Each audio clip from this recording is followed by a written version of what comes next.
Muy buenas tardes a todos. Les damos la más cordial bienvenida a Hack 7, Jóvenes Abogados Corporativos.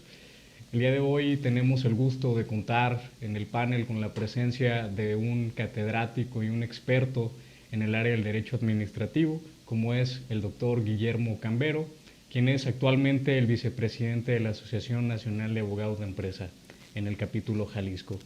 Doctor, pues darle la bienvenida, agradecerle el espacio para venir aquí y acompañarnos al foro. No sin antes, pues, doctor, extenderle la mano. Muchas gracias, de verdad. Gracias. Realmente la temática que vamos a tocar el día de hoy, por ahí pude ver su video en redes sociales, en YouTube. Muy bueno el video, me pareció un excelente dominio del tema. Quiero felicitarlo antes que nada por ello. Y por supuesto, preguntarle también en qué consiste esta nueva ley de extinción de dominio. Bueno, pues primero que nada, muchas gracias por la invitación. Realmente quiero felicitarte a ti y a todo el equipo porque la experiencia me ha dicho que realizar este tipo de labores a través de las redes no es nada sencillo, se requiere de mucho tiempo. Los que hemos estado haciendo esto sabemos de lo que se trata.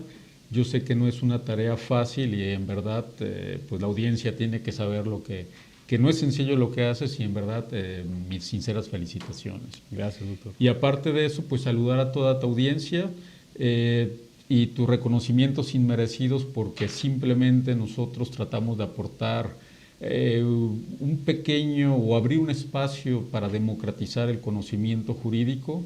Y creo que lo que haces en este programa pues es un esfuerzo valioso pues para contribuir y pues te agradezco la presentación, no merecidas, pero hacemos lo que podemos en el tema de contribuir a fortalecer la profesión del abogado. Claro que sí, doctor. Muchas gracias. Doctor, ¿qué nos podría platicar acerca de esta nueva ley de extinción de dominio? Muy bien. Que antes era federal, ahora es ya nacional. Exactamente. Sí. Pues mira, esta ley muy reciente, 9 de agosto, la reforma se hizo el 14 de marzo de este mismo año, sí. Y efectivamente ha sido una ley que pues pareciera que a muchos nos ha sorprendido pues la nueva expedición o promulgación de la misma. Sin embargo, no hay que perder de vista que el marco jurídico ya estaba establecido desde el año 2008 y teníamos una ley en el año ya 2009. Sin embargo, haciendo un análisis comparado entre la anterior ley y la nueva ley, pues la del 2009 tenía muchas dificultades de aplicación práctica. Entre eso y entre que las autoridades pues no le habían dado mucha importancia a esto de la extinción del dominio. Claro. Yo siempre lo menciono, la extinción del dominio no es nada nuevo, es algo que ya teníamos en nuestra legislación, que otros países lo han venido practicando, pero como estamos en esta revolución de cultura jurídica, estamos pasando de un derecho clásico a un derecho pues ya en movimiento, donde se advierte que hay que consolidar el Estado de Derecho y la seguridad jurídica, pues nos encontramos ante nuevas figuras jurídicas. Sí, claro. Y entre ellas pues la de la extinción del dominio, que pues es desconocida prácticamente en el ámbito jurídico mexicano. Correcto. Doctor, ¿cuáles serían las principales diferencias que podemos encontrar conforme a la anterior ley de extinción de dominio, que tenía un carácter federal y a su vez cada uno de los estados la regulaba, y ahora pasando al tema de que ya hay una ley única en materia pues, sí, de extinción de dominio nacional? ¿Sí? Claro. Mira, aquí hay varios puntos de vista desde un ámbito teórico, sí, en base al tema federalista. ¿Por qué razón? Pues en un país con esta formación política, pues tendría que ser una materia de orden federal y normalmente tendríamos que hacer una réplica en los estados en base a la autonomía y soberanía de los propios estados. Pero hemos visto en los últimos 10 años aproximadamente que lejos de fortalecer el federalismo pareciera que vamos en sentido contrario. Claro. Se está centralizando con leyes nacionales una labor de pues armonización jurídica, que bueno, es debatible. Algunos federalistas dirán no, esto va en contra de la esencia del federalismo. Otros pues consideramos que mientras que la ley pueda funcionar y pueda armonizar ese desfase que hay entre los estados y que tenga una aplicación práctica por los propios estados, no debe de haber ningún problema en entrar entre la federación o una ley federal y una ley nacional.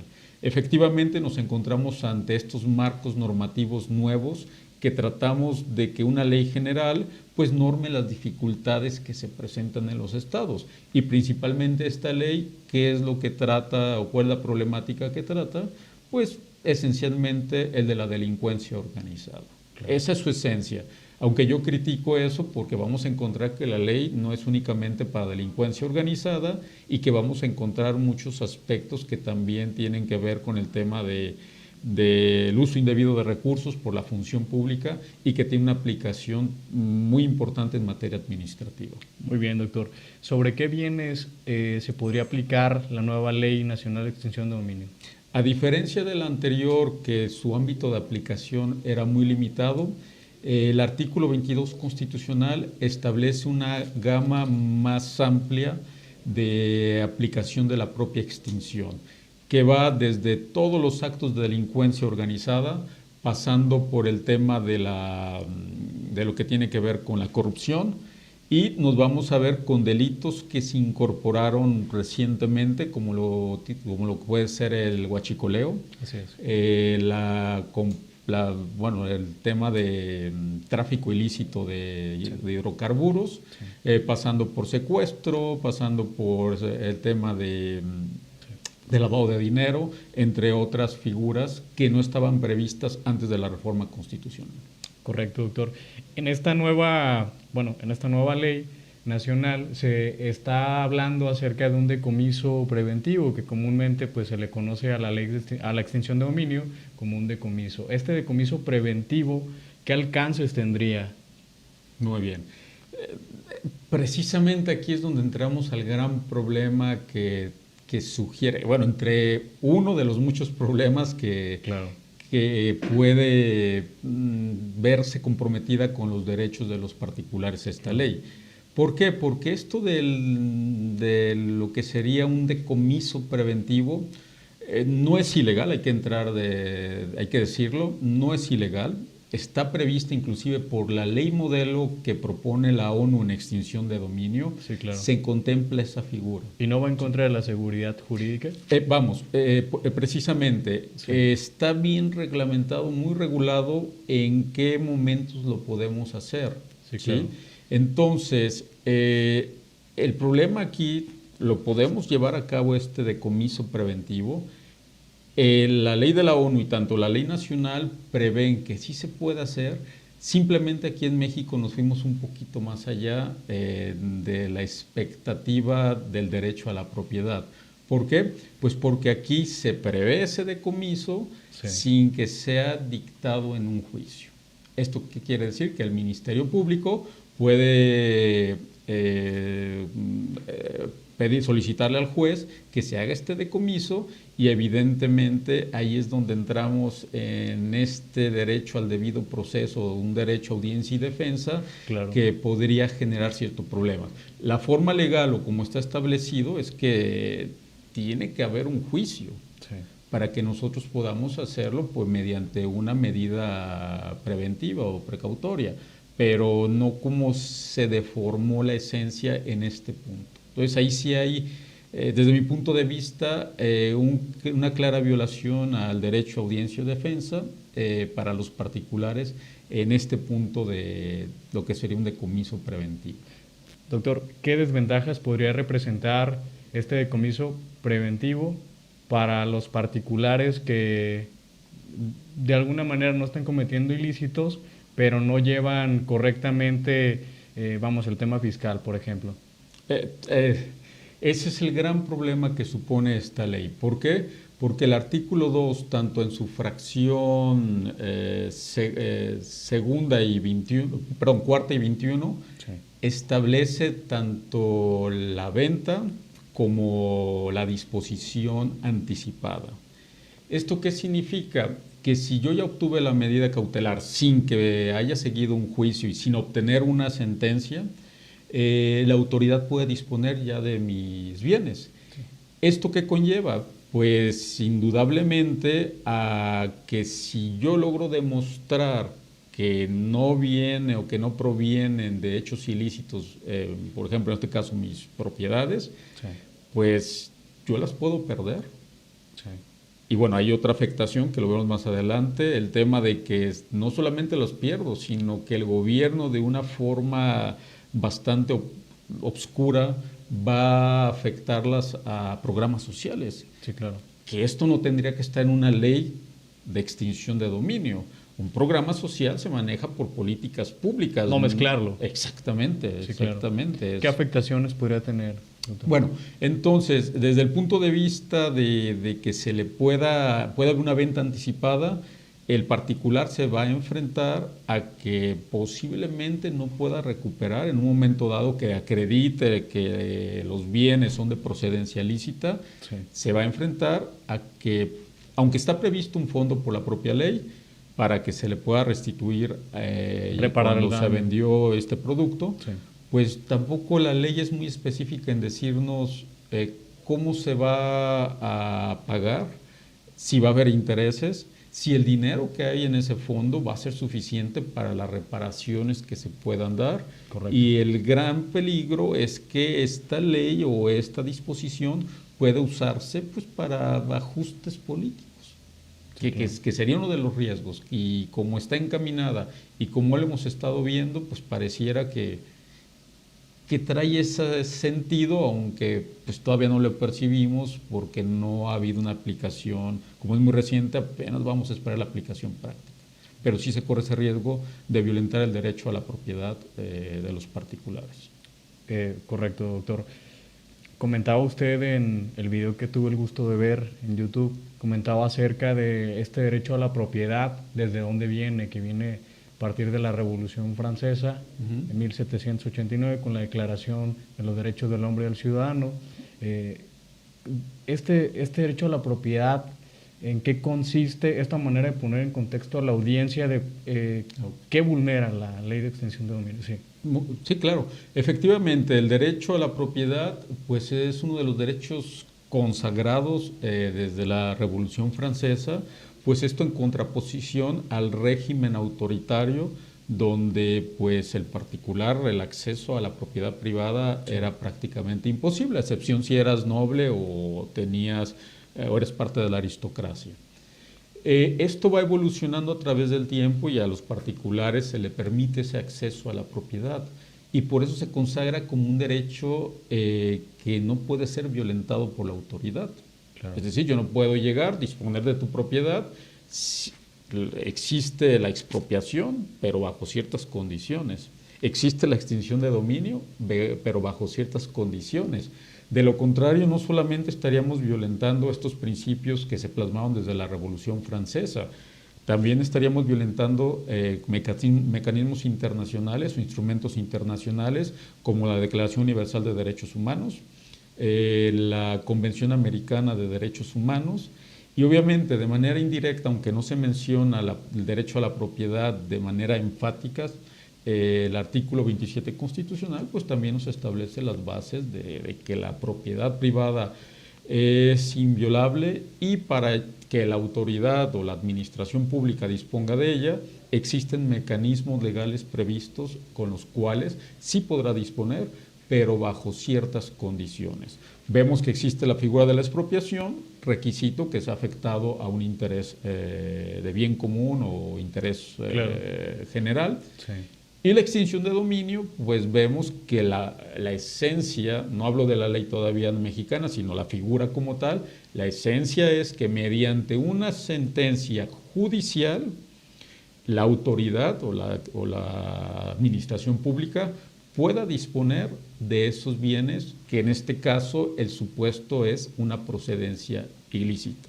Pero de ninguna manera la autoridad podrá disponer de los bienes de cualquier persona en este país porque están protegidos de gran manera en las convenciones y en la propia Constitución. Y ahí el problema de lo que hablamos hace un momento, de esta venta anticipada y disposición anticipada, que podrían generar un gran problema y afectar los derechos de los particulares. Correcto, doctor. ¿Existe alguna explicación de esta ley en cuanto a las lagunas que está comentando? Mira, hemos escuchado últimamente a legisladores, de hecho hay propios legisladores que la impulsaban y que al final dijeron, oye, no era precisamente lo que nosotros queríamos.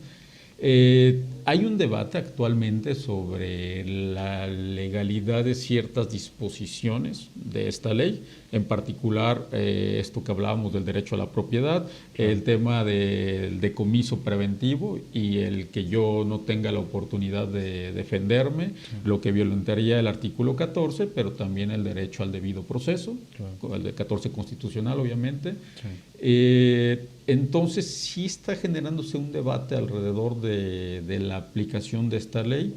En este momento lo que nos queda es, por medio de los conductos que nos proporciona la propia ley, pues intentar acciones de inconstitucionalidad, o ver qué puntos de la ley podrían mejorarse. Pero obviamente si al presidente de la República se le solicitó que reflexionara y que hiciera un análisis antes de aprobarla y mandarla a publicar, y hoy que ya se encuentra aprobada, pues quiere decir que ya había y existía toda la intención política de que esta ley se aprobara conforme ellos lo redactaron. Y esto para destinarlo a programas sociales, lo que decíamos anteriormente. Es que eso es lo grave, que cuando leemos este artículo 2 de la Ley General, perdón, el artículo 4 y el 21, pues se establece que precisamente esta venta anticipada, el producto de lo mismo,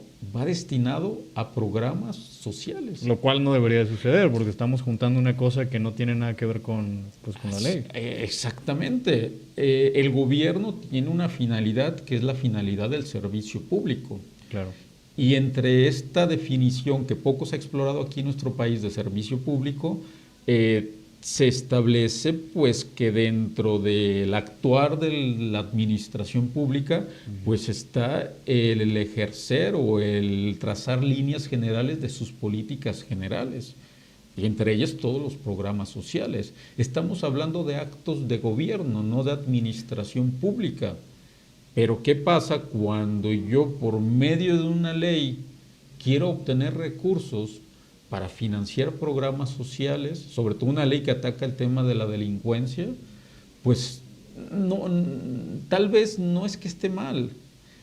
Quizá la ética o la moral de la administración pública no se está aplicando correctamente. ¿Por qué? Porque yo no puedo afectar a la extinción del dominio el financiamiento de programas sociales. ¿Qué va a pasar cuando yo termine con la delincuencia organizada? Digo, si algún día la terminamos por medio de la ley de extinción de dominio, sí, y resulta que yo como gobierno estoy financiando ciertos programas, por ejemplo, el caso de deportistas para que vayan a las Olimpiadas. Y si algún día ya no tengo casas y bienes para decomisarle al crimen organizado, pues ¿de dónde voy a sacar los recursos? Este tipo de políticas públicas es muy peligroso que las queramos encapsular del producto de lo que se obtenga en la extinción del dominio, y que no sean programas conforme a las políticas estrictas que se establecen para la ley de ingresos que pueda tener la federación y la ley de egresos, para que se establezca cómo se va a aplicar este recurso a programas sociales. En verdad es una lógica aberrante y es una tristeza que el legislador se haya tomado este tipo de atribuciones para situaciones completamente ajenas de lo que pudiera tratarse o de lo que quiere atacar la extinción de dominio. Claro que sí, doctor. Y en este supuesto comentaba intentar una acción de inconstitucionalidad al respecto de esta ley, pero más aún podríamos irnos a la parte preventiva. ¿Qué recomendaciones o más bien qué se podría hacer para evitar el incurrir en algún supuesto que nos lleve a una extinción de dominio? Oigan, muy buena pregunta, y aquí es donde viene el gran temor. Sobre todo hablamos pueden ser los empresarios, pero también a cualquier particular le puede pasar. Imagínate, yo tengo una casa, yo alquilo mi casa, yo hago mi contrato. Efectivamente, en el contrato pues tenemos que establecer ciertas cláusulas ahí para la prevención de extinción de dominio, pero va a ser más importante realizar una búsqueda lo más exhaustiva posible de la persona a quien le vamos a alquilar o a rentar este bien. Primero. Pero el riesgo siempre va a estar latente. Yo no sé si en algún momento dado esta persona va a usar mi propiedad para Algún fin actividades ilícito. criminales. Sí, claro. Y ahí está el riesgo porque la autoridad puede iniciar el proceso para la extinción de dominio. Claro, a mí me puede llamar como tercero perjudicado, pero también en la ley no es muy clara cómo el tercero perjudicado va a operar frente a una extinción de dominio. Sí, claro. Lo que podemos decir, ya hay antecedentes, tenemos el amparo para este tercero perjudicado y poder sustanciar este amparo y en cierta medida que se dicte una medida como tercero perjudicado para que yo pueda salvaguardar mi propiedad. Pero en este momento, como no hay decisiones exactas a la aplicación de la ley, pues no tenemos que esperar a que los tribunales superiores inicien las directrices generales de cómo se aplica a terceros perjudicados. Pero ¿esto qué implica?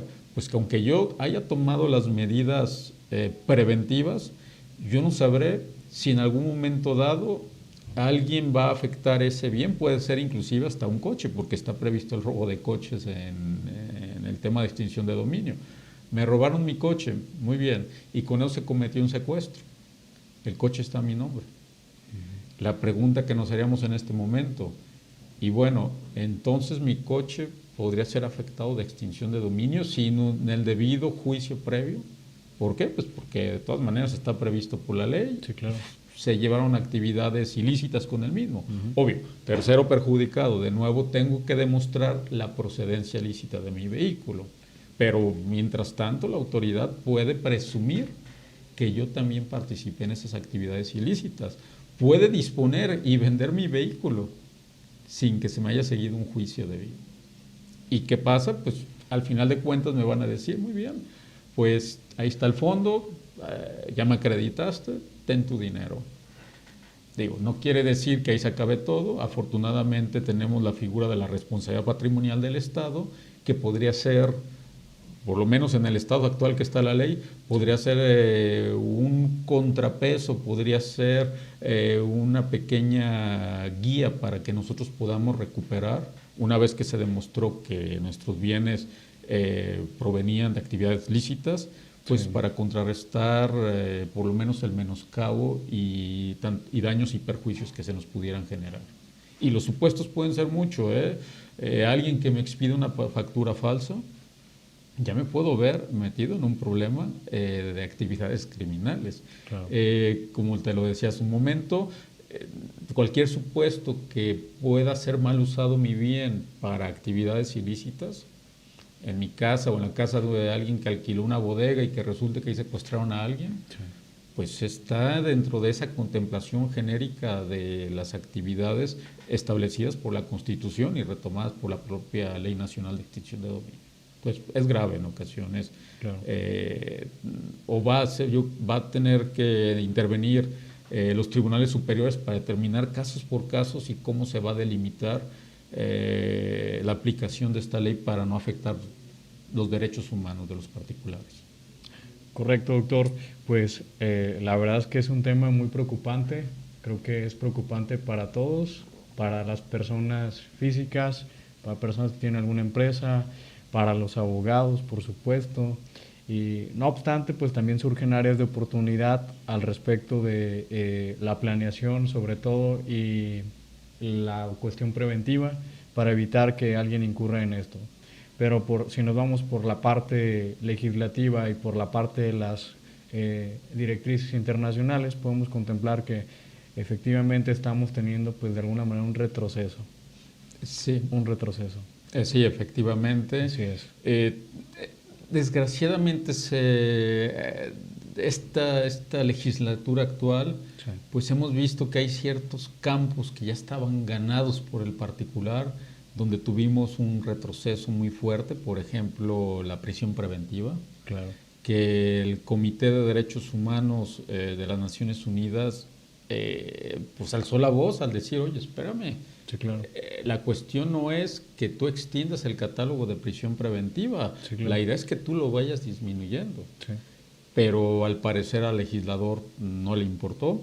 Lo mismo lo vemos con la ley de extinción de dominio, pues vemos que se podrían violentar estos derechos, sobre todo la propiedad y al debido proceso, y aún así van con todo a legislar, porque bueno, pues entendemos que puede haber una necesidad social y que por esta situación se estén derivando todo este tipo de situaciones y que pareciera, en esencia, y que sí lo es, un retroceso a ese terreno que nos costó mucho, porque han sido años de lucha para poder que el particular pudiera ganar este terreno frente al actuar de la administración pública. Entonces, sí es preocupante.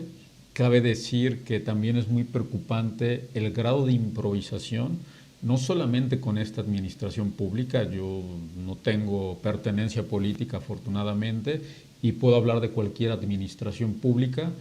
Mientras que no profesionalicemos los cuadros que nos administran en el país, pues seguiremos teniendo este tipo de situaciones. Y claro, más preocupante que desde el legislativo pues estén llevando estos atentados en contra de los derechos humanos que tenemos garantizados por convencionalidad y por constitución. Claro que sí, doctor. Pues la verdad es que es un tema muy vasto que está dando para muchos comentarios actualmente y va a dar para muchos más, creo eso. Entonces, por cuestiones de tiempo, yo creo que aquí ya nos vamos a concluir el tema, doctor. No sin antes pues agradecerle que haya participado con nosotros en el panel y tener sus impresiones acerca de esta nueva ley.